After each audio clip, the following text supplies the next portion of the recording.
Nakulong si Gloria dahil sa krimeng pagpatay kay Miko. Hindi na rin nahanap ang puso ng bata na pinaniniwalaang kinain din ni Gloria. Pero hindi siya nagtagal sa kulungan dahil na-diagnose ng mga doktor ang tunay na karamdaman ni Gloria.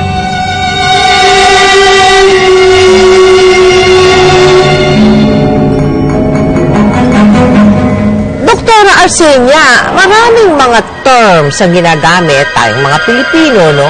Para ma-describe yung sakit na yun sa pag-iisip. Merong siraulo, merong topak, merong maluwagang tornilyo, maraming ganun, di ba? Pero, kung talagang from the medical point of view, ano ba yung nakikitang sakit talaga sa pag-iisip, sa medical profession? Ano ba yun? Ito ay tinatawag natin na sakit sa pag-iisip. Oo. Ito ay nasa schizophrenia or ang tinatawag natin psychosis. Ito ay hindi normal na pag-iisip.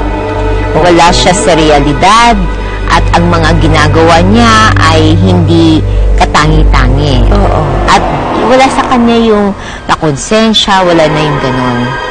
Kasi may sakit siya. Kasi may problema.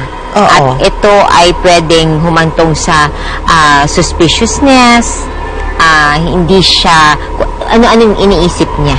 Katulad ng gusto niyang lumabas, kung ano-ano, restless, hindi mapakali. Ito ay mga simptoma na at ang mga may gumugulo sa kanyang kaisipan. Katulad ng naiisip niya na may humahabol sa kanya, may papatay sa kanya. Pero nakita siya ni Johnny na umiinom ng dugo at saka kumakain ng laman loob. Paano hindi aswang yun? Yun ang binubulong sa kanya ng mga boses na naririnig niya. At yung ding mga boses na yun ang nag-uutos sa kanya para pumatay ng hayop at kainin ang lamang loob nito. Naniniwala siya na mga demonyo ang nag-uutos sa kanya nito. Pero kung na-diagnose siya na mas maaga, maaari nga makuha ng gamot ang sakit niya. Maaari siyang mabuhay ng normal. At maaaring mawala ang naririnig niyang mga boses sa regular na pag-inom ng gamot. Hindi aswang si Gloria, pero baliw. Wala siya sa tamang pag-iisip, kaya ililipat siya agad sa mental hospital para mabantayan.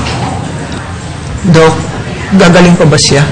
Medyo malala na ang psychosis niya, pero susubukan siya magamot. Wala naman hong imposible.